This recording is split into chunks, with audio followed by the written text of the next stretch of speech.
গতকালকের এই ঘটনার পর জোট তো দূরের কথা, ইজতেমা তো দূরের কথা, এখন তোমাদের বিরুদ্ধে এই 4 হত্যা সহ আমাদের যে সকল নিরপরাধ ভাইদেরকে তোমরা নির্মমভাবে আহত করেছো, 2018 সালে আমার 5000 সন্তানদেরকে নির্মমভাবে তোমরা ক্ষতবিক্ষত করেছো, প্রতিটি ফোঁটা রক্তের জন্য জবাবদিহিতার কাঠগড়ায় তোমাদেরকে দাঁড়াতে হবে। আপনারা সকলেই অবগত যে গত দুদিনের যেই সকল ঘটনাবলী, এটা আমাদের জন্য অত্যন্ত হৃদয় বিদারক, মর্মস্পর্শী। আমরা স্তম্ভিত এই ঘটনায়, যেটা তুরাগ তীরে গত রাতের শেষ প্রহরে, রাত 4টার কিছুক্ষণ আগে থেকে শুরু করে প্রায় ফজর পর্যন্ত যে নারকীয় তাণ্ডব পরিচালিত হয়েছে, আসলে এইটার ভয়াবহতা এবং এর যে বিভৎসতা, এর যে নির্মমতা, এটা ভাষায় ব্যক্ত করা সম্ভব না। তো এই জন্য আজকে কোনো মাহফিলে সাধারণ যে আলোচনা আমি করে থাকি, সেই ধরনের আলোচনা করার মতো মানসিকতাও আমার নেই। গতকাল সন্ধ্যার পরে সাভারে ছিলাম, ইত্তেহাদুল মাদারিস সাভার থানার সংশ্লিষ্ট সকল মাদ্রাসাগুলোর একটা শিক্ষা বোর্ড, সেখান থেকে সেই মঞ্চ থেকে নেমে আমি সোজা কাকরাইল চলে গেলাম পরিস্থিতির কারণে। সারা রাত কাকরাইলে, সারাদিন কাকরাইল সংশ্লিষ্ট জায়গাতেই আমরা অবস্থান করেছি এবং এই মর্মান্তিক পরিস্থিতির যতটা সম্ভব আমরা মানুষের ক্ষয়ক্ষতি, জানমাল এবং প্রাণহানির মাত্রাটা কমানোর সর্বাত্মক চেষ্টা করেছি। পরিস্থিতির যেন কোনোভাবেই আর অবনতি না ঘটে, দেশ এবং ইসলাম বিরোধী আভ্যন্তরীণ এবং বহির শত্রুরা যেন কোনোভাবেই তারা ষড়যন্ত্র করে সফলকাম না হতে পারে, সেজন্য আমাদের প্রচেষ্টা ছিল এবং সামনের দিনেও আমাদের এই প্রচেষ্টা অব্যাহত থাকবে ইনশাআল্লাহ। দেখেন, আমি যখন গত মে মাসের 3 তারিখ আল্লাহ পাক রব্বুল আলামিন তার খাস রহমতে আমাকে 3 বছর 15 দিন পরে কারামুক্তি দান করেছেন। আমি যখন কারাগার থেকে মুক্তি লাভ করে স্বাভাবিক জীবনে আবার ফিরে আসি, তো সারা দেশ থেকে ব্যাপকভাবে আলেম ওলামা আমার সাথে সাক্ষাৎ করতে আসে। মানুষের উচ্ছ্বসিত আবেগ এবং ভালোবাসায় আমি আপ্লুত হই এবং আসলে একরকম নতুন করে আবার দ্বীনের কাজ ব্যাপকভাবে করার একটা মনোবল আল্লাহ পাক আমাকে দান করেন। সেই সময় থেকেই আমি একটা কথা সকলের কাছে বলে আসছি, যারা আমার সাথে অনেক সময় সাক্ষাৎ করতে গিয়েছেন ওই সময়টায়, তারা অনেকেই হয়তো শুনেছেন, মনে থাকার কথা। আমি বর্তমান বাংলাদেশের যে পরিস্থিতি, যে প্রেক্ষাপট, এই প্রেক্ষাপটকে সামনে রেখে বিশেষভাবে আমার জীবনের চলার যে নীতি, এই সময়টা আমি অবলম্বন করব বলে স্থির করেছি, সেটা আমি উলামায়ে কেরামের কাছে উপস্থাপন করেছি। সেটা হলো যে আমাদের দেশেও, সারা দুনিয়ার মতো আমাদের দেশেও ইসলাম বিষয়ক খুঁটিনাটি যেগুলো আনুষঙ্গিক বিষয়, যেগুলোকে আমরা বলি ফুরুই ইখতিলাফাত, আনুষঙ্গিক যে মতবিরোধ এবং মত পার্থক্য রয়েছে, সেই বিষয়গুলোকে আমরা একভাবে মোকাবেলা করব। আর কিছু বিষয় আছে যেগুলোকে আমরা বলি উসুলি ইখতিলাফ, মৌলিক বিষয়ে যেখানে মতবিরোধ আছে। আমি মনে করি যে আমার দেশে মৌলিক বিষয়ে ইখতিলাফ, ধর্মের নামে যারা কাজ করে তাদের মধ্যে 2টা গ্রুপের সাথে মৌলিকভাবে ইখতিলাফ। একটা হলো যারা খতমে নবুয়ত অস্বীকারী কাদিয়ানী সম্প্রদায়, যারা চূড়ান্তভাবে সন্দেহাতীতভাবে তারা কাফের এবং বেঈমান। এই প্রশ্নে কাদিয়ানীদের বিষয়ে নমনীয়তার কোনো সুযোগ নাই, কোনো জায়গায় কোনো পর্যায়ে তাদের সাথে আপোষ করার কোনো সুযোগ নাই। তবে হ্যাঁ, কাদিয়ানী ফিতনার মোকাবেলা কিভাবে করা হবে তার কর্মকৌশল নিয়ে আমাদের মধ্যে চিন্তা ভাবনা হতে পারে, এবং সেই ক্ষেত্রেও আমার অনুভূতি হলো যে কাদিয়ানী ফিতনাকে আমাদের ব্যাপকভাবে এটাকে দাওয়াতি মেহনতের মাধ্যমে কাদিয়ানী ফিতনার মোকাবেলা করা উচিত। কাদিয়ানীরা তলে তলে বিভিন্ন জায়গায় বিভিন্ন এলাকাকে টার্গেট করে তারা সেখানে বিপুল সংখ্যক মুসলমানদেরকে কাদিয়ানী ধর্মমতে ধর্মান্তরিত করে মুসলমানের ঈমান হরণ করে মুরতাদে পরিণত করতেছে।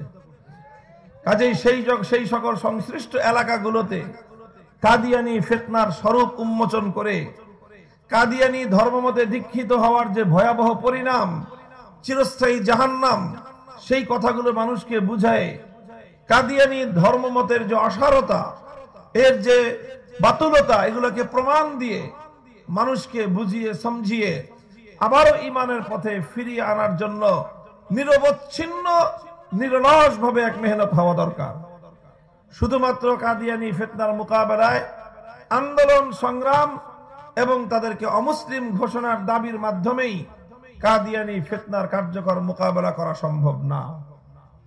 এই জন্য কাদিয়ানীদের মোকাবেলায় যেমনি ভাবে তাদেরকে রাষ্ট্রীয়ভাবে অমুসলিম ঘোষণার দাবি অব্যাহত থাকতে হবে, তার চেয়েও বেশি গুরুত্বের সঙ্গে আমাদেরকে কাজ করতে হবে তাদের অধ্যুষিত অঞ্চলগুলোতে কাদিয়ানী ফিতনা যে সকল এলাকায় সংক্রমিত হচ্ছে সেই সকল এলাকাগুলোতে দায়ী এবং মুবাল্লিগ কাদিয়ানী ফিতনা সংক্রান্ত বিষয়ে দক্ষ, শিক্ষিত, প্রশিক্ষণ প্রাপ্ত, অভিজ্ঞ মুবাল্লিগ এবং দায়ী তৈরি করে এর পিছনে নিরবচ্ছিন্ন মেহনতের মাধ্যমে কাদিয়ানী ফিতনার সংক্রমিত মুসলমানদেরকে আবার ইসলামের দিকে ফিরিয়ে আনার চেষ্টা করতে হবে।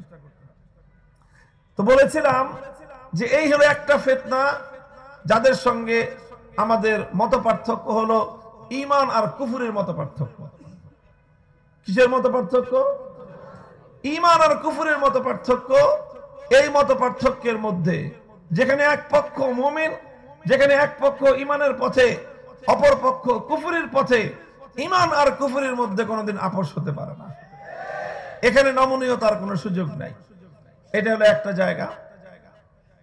আর আরেকটা জায়গা হলো যারা সমাজ ব্যবস্থা থেকে, রাষ্ট্র ব্যবস্থা থেকে, রাজনীতি থেকে, মানুষের গোটা সমাজ থেকে ইসলামী সভ্যতা, ইসলামী জীবন ব্যবস্থা, ইসলামী আদর্শকে উচ্ছেদ করে দিয়ে কোন ধর্মনিরপেক্ষতা নামক, সেকুলার ধর্ম নামক অন্য কোন মতবাদ সমাজে প্রতিষ্ঠিত করবার জন্য যারা কাজ করে, এদের সাথেও আমাদের আপোষ করার কোনো সুযোগ নেই।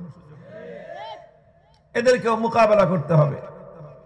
এই দুইটা শ্রেণী বাদে বাকি অন্য যাদের সঙ্গে আমাদের ধর্মীয় ফুরুই ইখতিলাফ রয়েছে, দ্বীনি ক্ষেত্রে, ধর্মীয় ক্ষেত্রে যাদের সঙ্গে মৌলিক মত পার্থক্য নয়, ঈমান এবং কুফরের মত পার্থক্য নয়, বরং ফুরুই ইখতিলাফ, আনুষঙ্গিক বিষয়ে যাদের সঙ্গে মত পার্থক্য, তাদের সাথে আমার কর্মনীতি হলো যে তাদের সাথে মোকাবেলা হবে আলোচনার টেবিলে, তাদের সাথে কথা হবে দলিল এবং প্রমাণের ভাষায়, তাদের সাথে কোনো মত পার্থক্য এবং মোকাবেলাকে রাজপথে নিয়ে, ময়দানে নিয়ে আমরা মুখোমুখি অবস্থানে যাওয়ার চেষ্টা করব না, বরং তাদের সঙ্গে আমরা দলিলের ভিত্তিতে, প্রমাণের আলোকে, কোরআন সুন্নাহ নিয়ে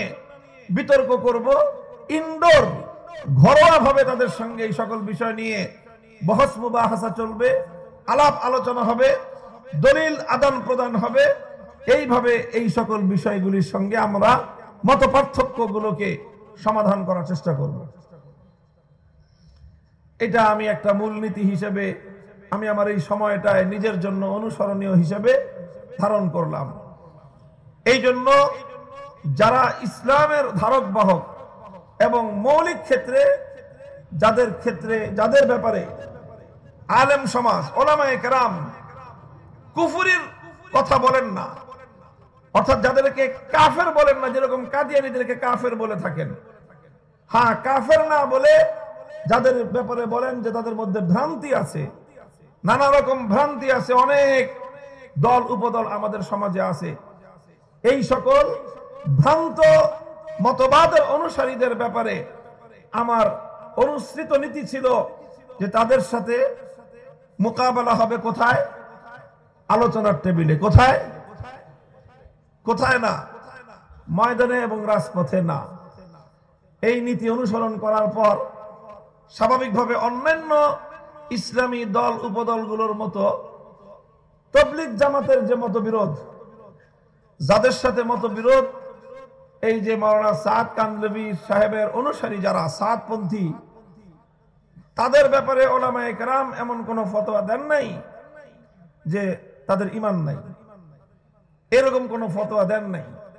বরং হ্যাঁ, মাওলানা সাদ সাহেবের কিছু কিছু বক্তব্যের ক্ষেত্রে আপত্তি রয়েছে, ঘোরতর আপত্তি, যে ওই সকল কথাগুলো তার অনুসারীদের মধ্যে বিভ্রান্তি তৈরি করবে, ভবিষ্যতে এটা গিয়ে আরো বড় ফিতনায় রূপান্তরিত হতে পারে, এই ধরনের আশঙ্কা প্রকাশ করে তাদের এই মূল চিন্তা ধারণাটাকে ওনারা বিভ্রান্ত বলে আখ্যায়িত করেছেন আলেম সমাজ। সেই হিসাবে সাদপন্থীদের সাথে আমার অনুসৃত নীতি অনুযায়ী আমার ময়দানে মোকাবেলা করার কথা না, মোকাবেলা করার কথা আলোচনার টেবিলে, প্রমাণ দলিল প্রমাণের ভিত্তিতে, আলাপ আলোচনার মাধ্যমে, বোঝানোর মাধ্যমে, এবং এই নীতি আমি অনুসরণ করে চলছিলাম। এই জন্য নানাভাবে বিভিন্নভাবে তাদের সঙ্গে একটা যোগাযোগ তৈরি করার চেষ্টা করা, তাদেরকে বোঝানোর চেষ্টা করা, যে কোনোভাবে আলেম সমাজের সাথে সৃষ্ট মতবিরোধের দূরত্ব দূর করে আলেমদের কাছাকাছি নিয়ে এসে কোনোভাবে তাদের এই ভুল ভ্রান্তিগুলো শুধরে নিয়ে আবারও তাদেরকে ইসলামের সঠিক ধারায় ফিরিয়ে আনার কোনো চেষ্টা করা যায় কিনা, এটাই ছিল আমার প্রচেষ্টা, অব্যাহত আমার কর্মনীতি। কথাগুলি ঠিক এভাবে আমি বলি নাই, কিন্তু আমি এই নীতি অনুসরণ করে চলছিলাম। চলতে চলতে চলতে চলতে একেবারে এই ডিসেম্বর পর্যন্ত আমি এভাবেই চলেছি। এখন এমন একটা পরিস্থিতি তৈরি হলো, গোটা বাংলাদেশ এবং বাংলাদেশের যারা ইসলামকে ভালোবাসে, বাংলাদেশকে ভালোবাসে, তাদের সকলের মধ্যে একটা উৎকণ্ঠা দেখা দিল যে আবার এমন একটা সংঘাত তৈরি হতে পারে, যেই সংঘাতের কারণে নতুন করে প্রাণহানি ঘটবে এবং মানুষের মধ্যে চরম বিশৃঙ্খলা তৈরি হবে এবং সারা দুনিয়ার কাছে বাংলাদেশ নতুন করে আবার বিতর্কিত হবে। এরকম একটা পরিবেশ তৈরি হলো একটা ইস্যুকে কেন্দ্র করে। সেটা হলো যে এই যে টঙ্গী ইজতেমার ময়দানে তারা জোর করতে চায়, জোর ইজতেমা যেটাকে বলা হয় মূল ইজতেমার পূর্বে, এবং এই জোরটা হয় তাবলীগ জামাতের ঐতিহ্যগতভাবে যারা কমপক্ষে 3 চিল্লার সাথী, শুধুমাত্র সেই 3 চিল্লার সাথীদেরকে নিয়েই ইজতেমার পূর্বে একটা জোর ইজতেমা হয়ে থাকে, যে 3 চিল্লার সাথীরা এই জোর ইজতেমা থেকে একটা দিক নির্দেশনা নিয়ে সারা দেশে ছড়িয়ে পড়বে মূল ইজতেমাকে কামিয়াব করার জন্য। স্বাভাবিকভাবেই এই জোর ইজতেমায় বিপুল পরিমাণ মানুষের উপস্থিতির কোনো কারণ নাই, কারণ জোর ইজতেমাটা হয় কাদেরকে নিয়ে? 3 চিল্লার সাথীদেরকে নিয়ে। কাজে এখানে 3 চিল্লার সাথী যতজন থাকবে, মানুষ তো সেই পরিমাণেরই হওয়ার কথা। এখানে আলেম ওলামাদের সঙ্গে তাবলীগ জামাতের যে অংশটা কাজ করে, তাদের সাথে 3 চিল্লার সাথী অনেক বেশি, সাল লাগানো সাথীর সংখ্যা অনেক বেশি। সেই তুলনায় সাদপন্থীদের মধ্যে 3 চিল্লার সাথী, সাল লাগানোর সাথী হিসাব করলে তুলনামূলকভাবে অনেক কম, এবং তাদের যে সংখ্যা দাঁড়ায় সেই সংখ্যায় খুব বড় কোনো অ্যামাউন্ট না, অনেক বড় সংখ্যা না যে 50-60 হাজার লোক হয়ে যাবে, এমন না। কিন্তু তারা একটা জোর ইজতেমা করবে, বিপুল পরিমাণ উপস্থিতি নিয়ে এই প্রস্তুতি তারা শুরু করলো। এবং তারা করবে সেটা কোথায়? ইজতেমার মাঠে করবে। এইরকম একটা দাবি নিয়ে, এরকম একটা শক্ত মনোভাব নিয়ে তারা এটা নিয়ে প্রস্তুতি শুরু করলো এবং কাজ অগ্রসর করতে আরম্ভ করলো। অথচ ইতিপূর্বে সরকারের যে বর্তমান অন্তর্বর্তীকালীন সরকার প্রতিষ্ঠিত হওয়ার পর আমরা সকলেই জানি, আগস্ট বিপ্লবের পরে বাংলাদেশ বিরোধী যেই শক্তি, যারা বাংলাদেশকে অস্থিতিশীল করতে চায়, যারা বাংলাদেশকে কোনোভাবেই মাথা তুলে দাঁড়াতে দিতে চায় না, সেই অপশক্তি বাংলাদেশকে অস্থিতিশীল করবার জন্য বাংলাদেশে নানাভাবে মানুষে মানুষে সংঘাত তৈরি করে দেশটাকে অকার্যকর করার জন্য সব ধরনের ষড়যন্ত্রের পথ তারা অবলম্বন করে চলছে। মনে রাখবেন, এটা আমার দীর্ঘদিনের বক্তব্য যে বাংলাদেশ এবং ইসলাম এক সূত্রে গাঁথা। বাংলাদেশে ইসলাম যদি ঠিক থাকে, বাংলাদেশের স্বাধীনতা ঠিক থাকবে। বাংলাদেশের ইসলাম যদি বিপন্ন হয়, বাংলাদেশের স্বাধীনতা অটুট থাকবে না। এদেশের স্বাধীনতা ধ্বংস হয়ে এদেশটা পরাধীন দেশে পরিণত হবে। এই জন্য বাংলাদেশে যারা ইসলামকে ভালোবাসে তারাই স্বাধীনতার সপক্ষ শক্তি। যাদের সঙ্গে ইসলামের বৈরিতা, তারা বাংলাদেশের স্বাধীনতার বিরোধী শক্তি। এই মূলনীতিতে কোনো ভুল করা চলবে না যে একজন মানুষ বাংলাদেশে ইসলাম বিরোধী হলে সে কশ্চিনকালেও বাংলাদেশের স্বাধীনতার পক্ষ হতে পারেই না।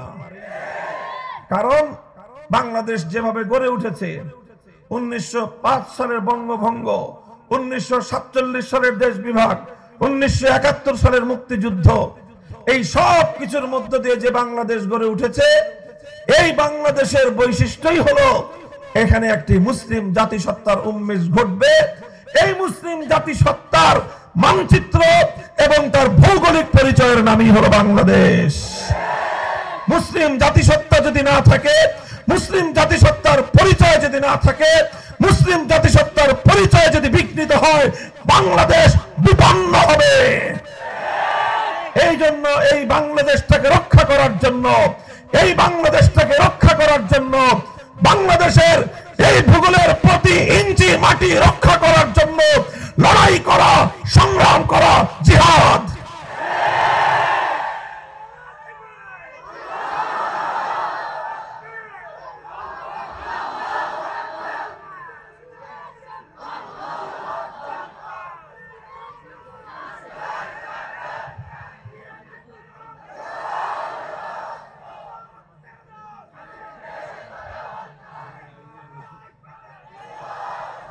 লক্ষ্য করেন, দেখেন, যখন এরকম একটা পরিস্থিতি তৈরি হলো, বাংলাদেশের আগস্ট বিপ্লব, বাংলাদেশের আগস্ট বিপ্লব, এটাকে এদেশের মানুষ দ্বিতীয় স্বাধীনতা বলে আখ্যায়িত করেছে।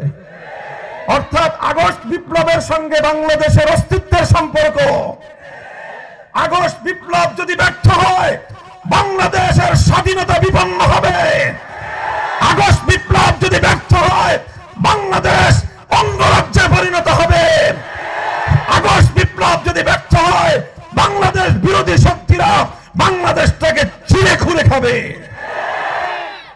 এই জন্য আগস্ট বিপ্লবের পর এদেশের আলেম সমাজ খুবই চৌকান্না সচেতন যে আমাদের এমন কিছু করা সমীচীন হবে না যে কারণে দেশের বর্তমান যে একটা পরিস্থিতি, খুবই বর্তমান একটা অস্বাভাবিক এবং একটা সাময়িক একটা সরকার ব্যবস্থার মধ্য দিয়ে বাংলাদেশকে অতিক্রম করতে হচ্ছে।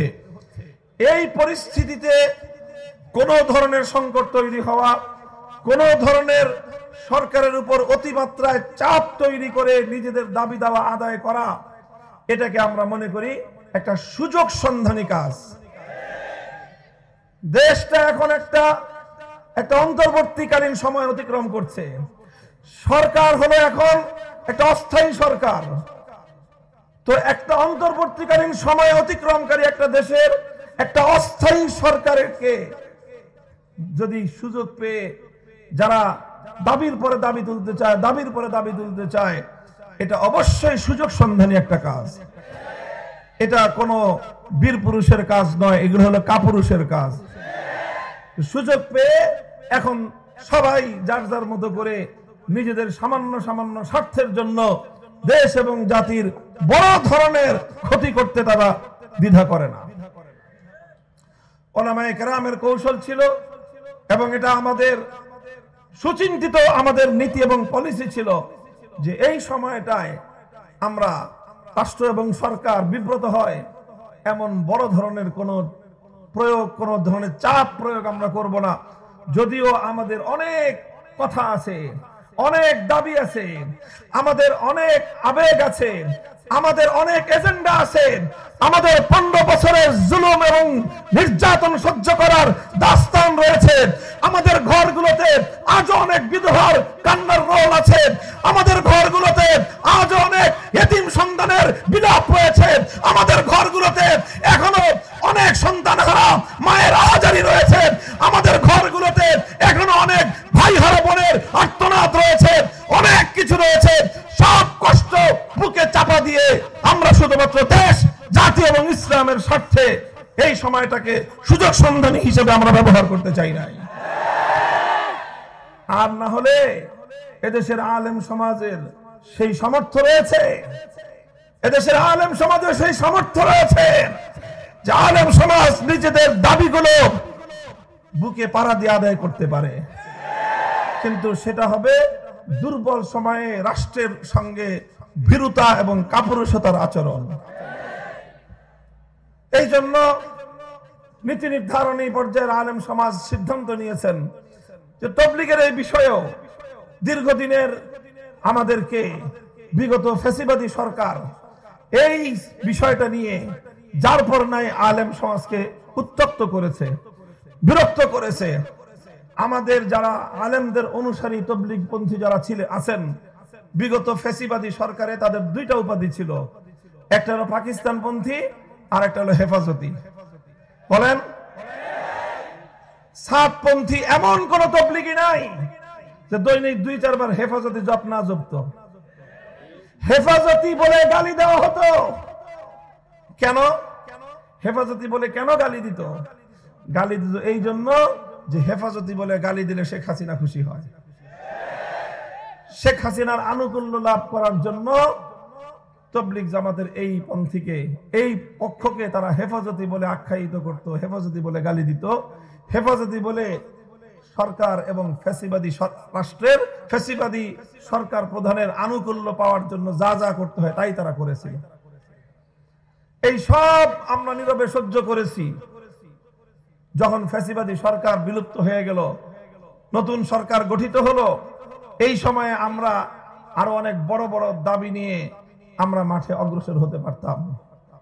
আমি বিশেষ করে আলেমদেরকে বলেছি যে দেখেন, আমাদের মূলনীতি হওয়া উচিত যে এই বিষয়টা আর যেন দীর্ঘসূত্রিতা না ঘটে। বিগত সরকারের পলিসি ছিল ডিভাইড এন্ড রুল। তাবলীগ জামাতের এই বিবাদ এটা যেন কোনোদিন মীমাংসা না হয়, বরং এমন ভাবে কেচাল লাগায় রাখো যাতে প্রতি বছর তাদের কাছে ধর্ণা দিতে হয়, কোনোভাবেই যেন স্থায়ী কোনো সমাধান না হয়। তো আমরা সিদ্ধান্ত করলাম যে এখন দ্রুত একটা স্থায়ী সমাধানের দিকে যাওয়া উচিত, যাতে এগুলো নিয়ে কেচাল করতে করতে বারবার আমাদেরকে যেন সরকারের কাছে ধর্ণা দিতে না হয় ধর্মীয় বিষয় নিয়ে। এই জন্য আলেমদের বিগত সরকার কর্তৃক অনেক ধরনের নিপীড়নের পরেও সেই বিষয়গুলি যেন বহাল রেখে আমরা নতুন কোন দাবি দাওয়া উত্থাপন করতে চাই নাই। কারণ এখন রাষ্ট্র অন্তর্বর্তীকালীন সরকারের সময়ের মধ্যে দিয়ে অতিক্রান্ত হচ্ছে, সরকারও হলো এখন একটা অস্থায়ী সরকার। ঠিক আছে, যেমনি আছে এভাবে চলতে থাকুক। এইভাবে চলতে চলতে ইজতেমাটা যাক, ইজতেমার পরে বর্তমান সরকারের গুরুত্বপূর্ণ দায়িত্বশীলরা আশ্বাস দিয়েছেন যে মার্চ এপ্রিল মাসে এই বিষয়গুলোর একেবারে স্থায়ী একটা সমাধান আমরা উভয় পক্ষের সঙ্গে আলাপ আলোচনার ভিত্তিতে আমরা করে দিব। আমরা সেই অপেক্ষায় ছিলাম এবং তাদের অনুরোধে, সরকারের উপদেষ্টা মণ্ডলীর অনুরোধের প্রেক্ষিতে ওলামায়ে কেরাম এবং তাদের পক্ষের তাবলীগের মুরব্বিগণ অনেক বড় বড় দাবি মুহূর্তের মধ্যে পরিত্যাগ করেছেন। বলেছিলেন যে কাকরাইলে তাদেরকে জায়গা দেওয়া হবে না, কারণ কাকরাইল যে কাজের জন্য আমাদের কথা হলো যে সেই কাজ উলামায়ে কেরামের নেতৃত্বেই হওয়া চাই। কাকরাইলের যেই ট্রাস্টি বোর্ড, সেই ট্রাস্টি বোর্ডে উলামায়ে কেরামের সংখ্যাধিক্য, তারাই এই ট্রাস্টি বোর্ড চালায়। এবং কাকরাইল এটা একটা মসজিদ এবং মাদ্রাসা কমপ্লেক্স, শুধু মসজিদ নয়, মাদ্রাসাটা পূর্ণাঙ্গভাবে আলেম সমাজের দ্বারা পরিচালিত। কাজেই সেই হিসেবে কাকরাইল মসজিদের পূর্ণ প্রপার্টি এমনিতেই শতকরা 75% আলেমদের কাছে। সেখানে আবার ট্রাস্টি বোর্ডের মধ্যেও আলেমরা হলো 2/3, 6 জনের মধ্যে 4 জন। কাজেই সেই হিসেবে 2 জনকে তো এমনিতেই তারা সিদ্ধান্তের বলেই তাদেরকে বহিষ্কার করে দিতে পারে। 6 জনের যদি মিটিং হয়, 4 জনের একমত, 2 জনের আরেক মত, কাটটা সিদ্ধান্ত হবে। 6 জনের মতে সিদ্ধান্ত হলে এমনিতেই তো তারা বাতিল হয়ে যায়। নিয়ম অনুযায়ী তাদেরকে বাদ দিয়ে দেওয়ার সুযোগ ছিল, কিন্তু সেদিকে যায় নাই যে ঠিক আছে আমরা মিলেমিশে কিছুটা ছাড় দিয়ে চলতে থাকি, কোন নতুন কোন ক্যাচাল যেন তৈরি না হয়। এইভাবে চলতে চলতে চলতে চলতে এবং সর্বশেষ রাষ্ট্রীয় সিদ্ধান্ত যে স্থিতাবস্থা বহাল থাকবে। আপনারা যেভাবে কাকরাইল চালাচ্ছেন চালান, ওনারা যতটুকু সময় কাকরাইল পরিচালনা করুক। ইজতেমার মাঠে যেভাবে সারা বছর আপনারা কার্যক্রম পরিচালনা করছেন, ইজতেমার মাঠে তো সারা বছর অন্য কোনো কাজ থাকে না। একটা কাজ হলো ইজতেমার মাঠের সারা বছরের কাজ, সেটা হলো একটা মাদ্রাসা পরিচালিত হয়, যেটা সারা বছরের কাজ। আর বাকি অন্য সব কাজই হলো মৌসুমী কাজ। এই জন্য স্বাভাবিকভাবেই মাদ্রাসা যেহেতু সারা বছর চলে এবং দাওয়াত এবং তাবলীগের সাথী প্রায় 80 থেকে 90% আলেম ওলামাদের সাথে এই বিপুল কার্যক্রম পরিচালনার জন্য গত 7 বছর ধরেই ইজতেমার পুরনো মাঠ আলেম সমাজ পরিচালনা করে আসতেছেন। এই প্রথম তারা অন্তর্বর্তীকালীন সরকারের এই যে অন্তর্বর্তী সময় আর অস্থায়ী সরকারকে তারা দুর্বল ভেবে এখন ওই ইসকন যেই পথ অবলম্বন করেছিল যে এখন যে কোনো ভাবে নিজের অন্যায় আবদার আদায় করার এখনই সময়। আপনারা দেখেছেন বিগত কয়েক মাস ধরে বাংলাদেশে এই খেলা চলছে। 14 বছর তাদের দাবির কোনো খোঁজ খবর ছিল না, 15 বছর ধরে তাদের দাবি দেওয়ার কোনো খোঁজ খবর ছিল না। এখন নানা রকম দাবি দেওয়া নিয়ে আনসার লীগ, মোটর লীগ, শ্রমিক লীগ, তারপরে এই যে অটোরিকশা লীগ, নানা রকম নামে যার যা দাবি দেওয়া 15 বছর এটা জমা পড়ছিল, এখন সব দাবি দেওয়া নিয়ে রাস্তায় নামতেছে। কারণ আর তারা শুধু নামতেছে তা নয়, বরং তাদেরকে পেছন থেকে কোন শক্তি উস্কানি দিয়ে তাদেরকে মাঠে নামাচ্ছে। এটা তো আমার বক্তব্য নয়, এটা হলো বাংলাদেশের সচেতন প্রত্যেকটা নাগরিকের বক্তব্য। তোমার এই সকল বিষয়গুলো 15 বছর কোনোদিন তোমরা মুখ ফুটে বলো নাই, এখন বলার এত আগ্রহ কারণটা কি? কারণ আসলে তারা দাবি দাওয়া আদায় করা মূল মুখ্য নয়। মূল মুখ্য উদ্দেশ্য হলো এই সময় দেশের মধ্যে একটা অস্থিতিশীলতা সৃষ্টি করা। সনাতন ধর্মাবলম্বী নামে ইসকন গোটা বাংলাদেশের সাম্প্রদায়িক বীজ বাষ্প তৈরি করে হিন্দুদের বিরুদ্ধে মুসলিস্কানি দিয়ে একটা সাম্প্রদায়িক দাঙ্গা বাঁধানোর চেষ্টা করেছে। ঠিক একই কায়দায় ওনারাও এই ধরনের কারো দ্বারা প্ররোচিত হয়ে অযথা ইস্যু নন ইস্যুকে ইস্যু বানায় যে আমাদেরকে এবছর 7 বছর আমরা করতে পারি নাই, এই বছর যে কোনো মূল্যে টঙ্গী মাঠে আমরা ইজতেমা করব। এই দাবিটা নিয়ে যখন তারা মাঠে নামলো, ইচ্ছা ছিল আলেমদের যে এই সকল বিষয়গুলো সব একসাথে সেটেল হবে ইজতেমার পরে মার্চ এপ্রিল মাসে। সরকারও বলেছে সবাই আমরা সেইভাবেই প্রস্তুত। হঠাৎ করে তারা এখন এই দাবি উঠালো যে কিছুদিনের জন্য মাঠ আমাদেরকে দিতে হবে। যখন এই দাবি উঠালো তখন স্বাভাবিকভাবে বিপক্ষ দলের মধ্যে অপর পক্ষে একটা উত্তেজনা যে আমরা মাঠ দিব কেন, এরকম তো কথা না। কথা তো হলো যে আমাদের 31শে জানুয়ারি থেকে প্রথম ইজতেমা, আমাদের এই ইজতেমার প্রস্তুতি নিচ্ছি আমরা। প্রতিদিন প্রতি সপ্তাহে সারা দেশ থেকে তাবলীগের সাথীরা, মাদ্রাসার ছাত্ররা এসে ইজতেমার জন্য খুঁটি কাটতেছে, কাজ করতেছে। এখন তোমরা মাঝখান দিয়ে এই কয়দিন তোমরা আবার কেন এখানে ঢুকবা? তোমরা অন্যান্য জায়গায় যেভাবে গত 7 বছর জোর ইজতেমা করেছো, এবছরও সেইভাবেই অন্য জায়গায় জোর ইজতেমা করো। এরপরে মূল ইজতেমা পর্ব সম্পন্ন হওয়ার পরে ফেব্রুয়ারিতে মাঝামাঝি দিকে ইজতেমা শেষ হবে, মাসখানেক পরেই তো মার্চ এপ্রিলে স্থায়ী সমাধান হয়ে যাবে। তখন যেইভাবে মীমাংসা হবে সেইভাবে কাজ করবা। এত তোমাদের কি ঠেকা পড়ে গেল যে এই বছর তোমাদেরকে ওখানে জোর ইজতেমা করার জন্য তোমাদেরকে এভাবে যুদ্ধ বাধায় দিতে হবে? এটা তো দুরভিসন্ধি, উদ্দেশ্যমূলক হীন উদ্দেশ্য ছাড়া অন্য কিছু হতে পারে না। এটার কারণে আমাদের পক্ষের যে সকল লোকজন তাদের মধ্যে একটা উত্তেজনার সৃষ্টি হলো। ওনারা এটা নিয়ে বিভিন্ন কর্মসূচি দেওয়ার চিন্তা করলেন। আমি তাদের সকলকে নিবৃত্ত করলাম যে দাঁড়ান, আপনারা অন্য কোনো কাজ, অন্য কোনো পথে যেন না, আমরা আলোচনার মাধ্যমে সমস্যার সমাধান করি। আমি নিজে ব্যক্তিগতভাবে উদ্যোগ নিলাম এবং সাতপন্থীদের ওনাদের যারা দায়িত্বশীল তাদের সঙ্গে যোগাযোগ করলাম। নিজে অগ্রসর হয়ে তাদের সঙ্গে যোগাযোগ করে তাদের সঙ্গে বসলাম। তাদের কাছে গিয়ে, তাদের বাড়িতে গিয়ে তাদের সঙ্গে বসলাম। বসে তাদেরকে রিকোয়েস্ট করলাম, অনুরোধ করলাম যে দেখেন, একটা মীমাংসার দিকে যেহেতু যাচ্ছে পূর্ণ বিষয়টা, হঠাৎ এখন একটা ছোট্ট বিষয়কে এভাবে গুরুত্ব দিয়ে এটাকে ফলাও করে সংঘাতের পরিস্থিতি তৈরি করবেন না। তাহলে দেখা যাবে যে আসলে সবকিছু নিয়ে একটা ঝামেলা লাগবে, আর এপ্রিল মাস পর্যন্ত যে একটা স্থায়ী সমাধান হওয়ার কথা সেই সমাধানটা বিপন্ন হয়ে যাবে। আপনি এটা করেন না। রিকোয়েস্ট করলাম, অনুরোধ করলাম, আন্তরিক পরিবেশে তাদের সঙ্গে কথাবার্তা হলো। তারা সিদ্ধান্ত দিলেন না, বললেন যে আমাদের মুরব্বীদের সাথে আলোচনা করে সিদ্ধান্ত নিতে হবে। ঠিক আছে, যান, মুরব্বীদের সঙ্গে আলোচনা করেন। এরপরে তাদের পক্ষ থেকে নানাভাবে যে বার্তা পেলাম আমরা, যে কোনো মূল্যে তারা এখানে জোর ইজতেমা করবেই। শুধু তাই নয়, মীমাংসিত ইস্যু যেগুলো, সেই ইস্যুগুলোতেও 7 বছর যেইভাবে চলে আসছে, এ বছরের ইজতেমাটা অন্তত সেভাবে চলার পরে স্থায়ী সমাধান হবে, এটা সিদ্ধান্ত হয়ে গেছে। সেই বিষয়ে একটার পরে একটা তারা বলতেছে যে এই বছরের ইজতেমাতেই এটা করতে হবে, এটা করতে হবে, এটা না করলে আমরা এই করে ফেলবো, সেই করে ফেলবো। এইভাবে উপর্যুপরি তারা হুমকি ধুমকি দিতে লাগলো। এখন আমি যেহেতু ব্যক্তিগতভাবে আমাদের দায়িত্বশীলদেরকে বলেছিলাম যে ঠিক আছে, আমাকে একটা সুযোগ দেন, আমার তাদের ব্যাপারে আস্থা, এতটুকু আশা ছিল যে যদি আমি বা আমার মতো এরকম আমাদের মতো 2-4 জন ব্যক্তি আমরা স্বয়ং তাদের কাছে গিয়ে অনুরোধ করি, তাহলে তারা অন্তত ন্যূনতম তাদের মধ্যে যদি মানবতা থেকে থাকে, তাহলে তারা আমাদের অনুরোধটুকু রক্ষা করে, আমাদের অনুরোধের সম্মানটুকু রক্ষা করে। তাদের বাড়িতে গিয়ে অনুরোধ করেছি, এই সম্মান রক্ষার্থেও অন্তত তারা বিষয়টা চেপে যাবে। কিন্তু আমরা হতাশ হলাম। তারা পাল্টা আমাদেরকে এমন ভাবে মেসেজ পাঠালো যে মনে হলো যে আমরা যে সাইডে গেছি, এটা তারা মনে করছে যে আমরা দুর্বল হয়ে গেছি, আর এই দুর্বল হয়ে গেছি এখন আর একটু চাপ দিলেই হয়ে যাবে, এটা মনে করলো। এই জন্য আমরা যাওয়ার পরে এখন তাদের ভাষা আরো কঠোর হয়ে গেল। আগে তো বলতো যে আমরা জোর ইজতেমা করব, আমরা যাওয়ার পরের খবর হলো যে কোনো মূল্যে করবই করব। বাপরে বাপ!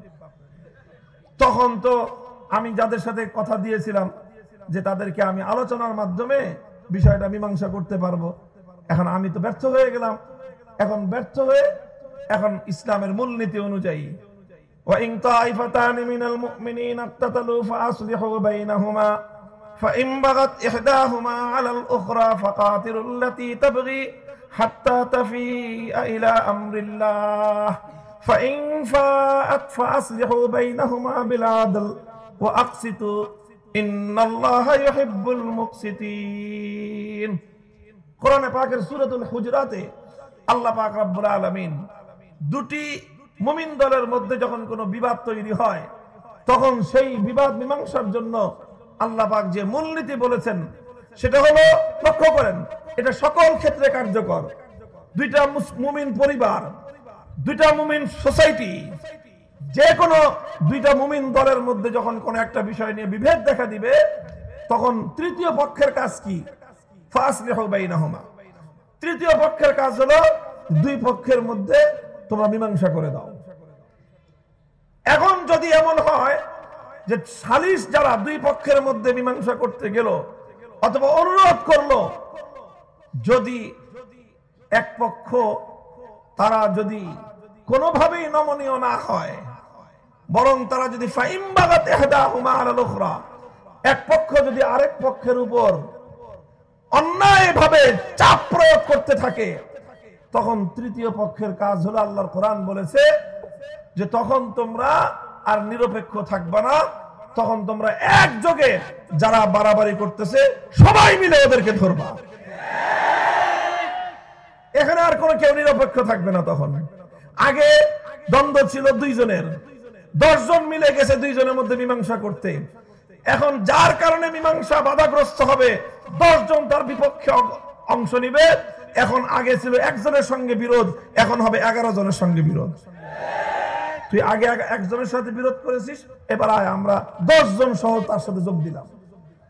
এই মূলনীতির আলোকে যখন তারা এই বিষয়টাকে এভাবেই অমানবিক ভাবে আমাদেরকে শূন্য হাতে ফিরিয়ে দিল, তখন আমরা আমাদের দায়িত্বের জায়গা থেকে, আমার অঙ্গীকারের প্রেক্ষিতে তখন বললাম যে ঠিক আছে, তোমরা যেহেতু গায়ের জোরে দখল করতে চাও, আমরাও বললাম যে ইজতেমার মাঠে যেহেতু আমরা সিদ্ধান্তের আলোকে আছি, আমরা আছি, আমরা থাকবো।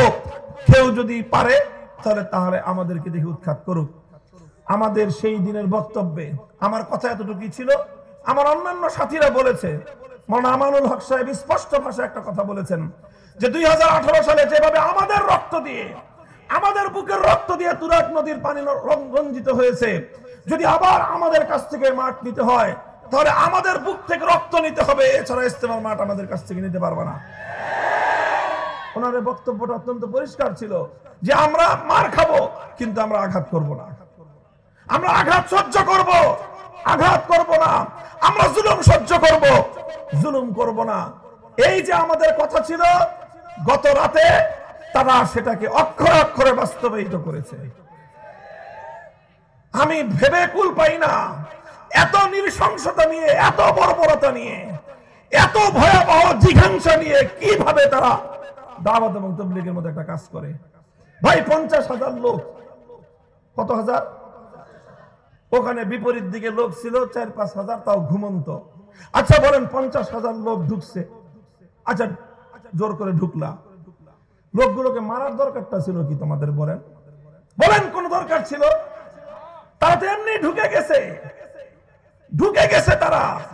এই 5,000 লোক অধিকাংশই তারা এই অবস্থা দেখে দায়িত্বশীল জিম্মাদারগণ বললেন, সংঘাতে জড়াবা না, যে যার মতো সরে পড়ো। আমাদের সাথীরা সব সরে পড়েছে। অল্প কিছু সাথী যেখানে যাদেরকে পাওয়া গেছে তাদেরকে এমন নির্মম ভাবে তাদেরকে আঘাতের পর আঘাত করেছে যে 4 জন সাথী শাহাদাত বরণ করেছে। কতটা বর্বরতা, কতটা নির্মমতা তারা প্রদর্শন করেছে। এই দৃশ্য দেখার পর এখন মনের মধ্যে বিশ্বাস জন্মেছে আমার যে আসলে এরা নিজেদের এজেন্ডায় কাজ করতেছে না, অন্য কোন শক্তি যারা বাংলাদেশ এবং ইসলামকে বিপন্ন করতে চায় তারা এদের সাথে যুক্ত হয়ে অথবা এদেরকে দিয়ে তারা দেশ এবং ইসলামের বিরুদ্ধে একটা যুদ্ধ চাপায়া দিতে চাচ্ছে। আমি জানি না যে এরা বুঝে এই কাজ করতেছে কিনা, না হলে কোন বিবেকবান মানুষ এই কাজ করার কথা না, কোন দায়িত্বশীল মানুষ এই কাজ করার কথা না। আপনি বলেন 50,000 মানুষ এসে 5,000 মানুষকে এলোপাতাড়ি ধারালো অস্ত্র দিয়ে, ছুরি দিয়ে, চাকু দিয়ে বুকে পেটে আঘাত করলো, গলার মধ্যে জবাই করে দিল। এই ধরনের নৃশংস এবং বর্বর কাজ এটা করার তো কোনোই দরকার ছিল না। তোমরা টঙ্গীর মাঠ দখল করবা, বুঝলাম এটা নিয়ে বিতর্ক আছে, তো মাঠ তো দখল হয়েই গেছে। তোমরা যখন 50,000 লোক নিয়ে এভাবে জোরপূর্বক ঢুকলা, আইন অমান্য করছো, রীতি ভঙ্গ করছো, সেটা ভিন্ন বিচার হইতো, সালিশ হইতো। মানুষগুলোকে মারলা কেন বলো? কোন কারণে মারলা? এই লোকগুলোকে হত্যা করার পিছনে তোমাদের পরকালীন কি লাভ ছিল, ইহকালীন কি লাভ ছিল বলো? কোনো কিছুই ছিল না। বাস শুধুমাত্র এইভাবে মানুষগুলোকে হত্যা করার জন্যই যেন তারা হত্যা করলো। এই হলো পরিস্থিতি। আমি এই ঘটনাটার একটু বিবরণ আপনাদের কাছে এই জন্য দিলাম যে আপনারা এই এলাকার নিকটবর্তী অধিবাসী, আপনারা নিকটবর্তী অধিবাসী, এই বিষয়গুলো আপনাদের হয়তো অনেকের মধ্যে কনফিউশন থেকে থাকতে পারে। তবে এখনো আমি ওই কথাই বলতেছি, ফাইম বাগাত ইহদাহুমা আলাল উখরা ফাকাতিলুল্লাতী তাবগী হাত্তা তাফিআ ইলা আমরিল্লাহ। যদি এক পক্ষ বাড়াবাড়ি করে তাহলে তাদের বিরুদ্ধে সকলে মিলে ঐক্যবদ্ধ প্রতিরোধ গড়ে তুলো। সকলের বাধার মুখে ফাইন ফাত, সকলের বাধার মুখে যদি তারা আবার সঠিক পথে ফিরে আসতে চায় তাহলে তাদের জন্য দুয়ার খোলা আছে, তাদের জন্য দুয়ার খোলা আছে। শুধুমাত্র যারা হত্যাকাণ্ডের সঙ্গে জড়িত তাদের বিচার হতে হবে। যারা প্রত্যক্ষভাবে আগাম ঘোষণা দিয়ে যারা এই হত্যাকাণ্ড সংগঠিত করেছে তাদের বিচার যদি না করা হয়, 2018 সালে বিচার হয় নাই বলে আজ 2024 সালের মর্মান্তিক ঘটনা ঘটলো। আজ যদি 2024 সালে এই ঘটনা 2024 সালের এই ঘটনার যদি কোনো বিহিত না হয় তাহলে এটা একটা ভয়াবহ পরিণাম দেশের উপর, জাতির উপর, মানুষের উপর চেপে আসতে পারে। এরপরে বলছি ফাইন ফাআত ফাসলিহু বাইনাহুমা বিল আদল, যদি তারা আবার সঠিক পথে ফিরে আসার কোনো মনোভাব তাদের মধ্যে দেখি, আমি ব্যক্তিগতভাবে বলছি যে উদারভাবে আবারও তাদেরকে মূল স্রোতে দ্বীনি দাওয়াতের মেহনতের সাথে তাদেরকে সংযুক্ত করে নেওয়ার পিছনে এবং সেজন্য চেষ্টা করার ক্ষেত্রে আমাদের কোনো কার্পণ্য থাকবে না। পরিষ্কার এটা আমাদের কথা। কাজেই তারা যেই কাজটা করেছে এই কাজের মাধ্যমে যেই ভয়াবহ এক জঘন্য অপরাধ তাদের দ্বারা সংগঠিত হয়েছে, এর দ্বারা সবচেয়ে বড় যেই মেসেজটা দিবালোকের ন্যায় পরিষ্কার হয়ে গেছে সেটা হলো এই, অন্তত বাংলাদেশের সাতপন্থীদের মধ্যে একজন বিবেকবান দায়িত্বশীল নাই, নট এ সিঙ্গেল পারসন। একজন ব্যক্তিও যদি থাকতো গতকালকের রাতের এই ঘটনা তারা ঘটাতে পারে না। গতকালকের এই ঘটনার কোন যৌক্তিক বিশ্লেষণ নাই, দুনিয়ার দিক থেকেও নাই, আখিরাতের দিক থেকেও নাই, সাতপন্থী হিসাবেও নাই, ওলামাপন্থী হিসাবেও নাই। যেই ঘটনা তোমরা ঘটাইলা এই ঘটনার কারণে আগে তো তোমরা জোর করার জন্য একটা দেন দরবার করার সুযোগ পাচ্ছিলা, ইজতেমা করার একটা দেন দরবার করার সুযোগ পাচ্ছিলা। গতকালকের এই ঘটনার পর জোর তো দূরের কথা, ইজতেমা তো দূরের কথা, এখন তোমাদের বিরুদ্ধে এই 4 হত্যা সহ আমাদের যে সকল নিরপরাধ ভাইদেরকে তোমরা নির্মমভাবে আহত করেছো, 2018 সালে আমার 5000 সন্তানদেরকে নির্মমভাবে তোমরা ক্ষতবিক্ষত করেছো, প্রতিটি ফোঁটা রক্তের জন্য জবাবদিহিতার কাজ করে তোমাদেরকে দাঁড়াতে হবে।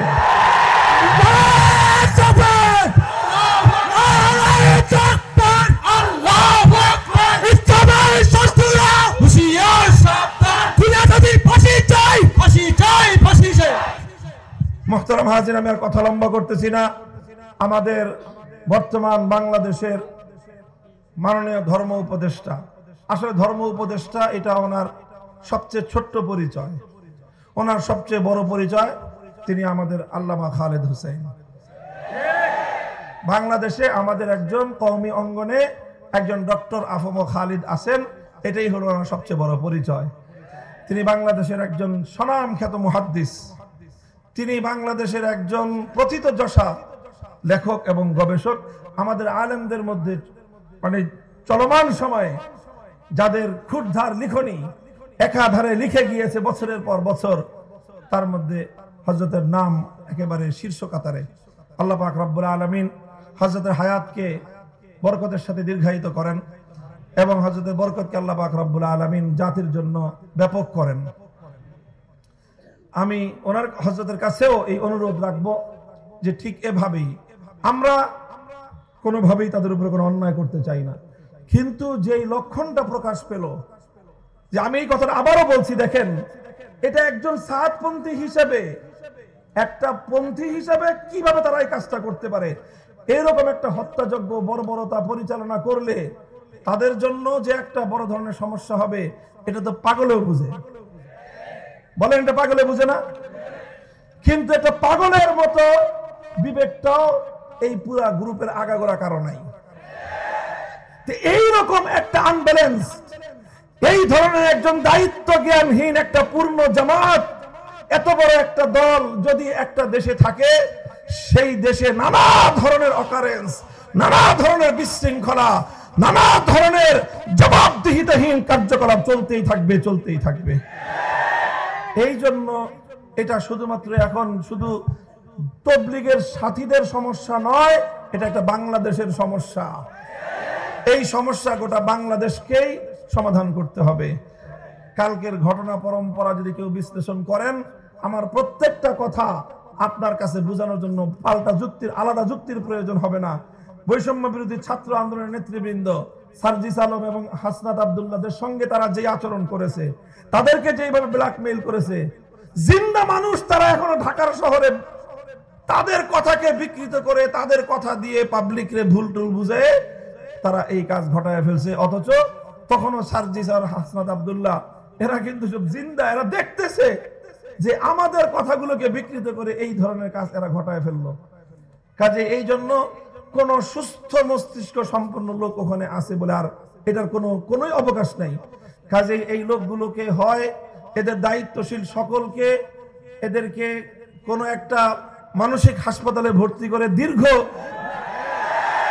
মানসিক চিকিৎসা করে স্বাভাবিক অবস্থায় আসলে হয় আবার তারা কোথাও কোনো দায়িত্ব পালন করার সক্ষমতা অর্জন করতে পারে।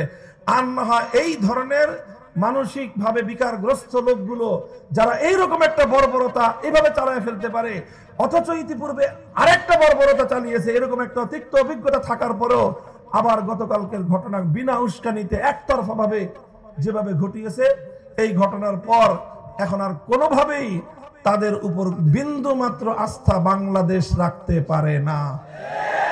বাংলাদেশ যদি এক্ষেত্রে ভুল করে ভবিষ্যতে অনেক বড় মাসুল দিতে হবে। আল্লাহ পাক রব্বুল আলামিন আমার দেশকে, আমার জাতিকে, ইসলামকে এবং ইসলামের প্রতিটি খিদমাত এবং প্রতিটি শাখা প্রশাখাকে আল্লাহ পাক রব্বুল আলামিন দিন দিন শক্তিশালী করেন। হযরত মাওলানা ইলিয়াস রাহমাতুল্লাহি আলাইহি প্রবর্তিত দাওয়াত এবং তাবলীগের এই মেহনত আরো দিন দিন উন্নতি এবং তারাক্কি করুন। পৃথিবীর সকল জায়গায় দাওয়াত এবং তাবলীগের মাধ্যমে ইসলামের সুমহান বাণী পৌঁছে যাক, সেই দোয়া করে আমি বক্তব্য শেষ করলাম। ওয়া আখিরু দাওয়ানা আলহামদুলিল্লাহি রাব্বিল আলামিন।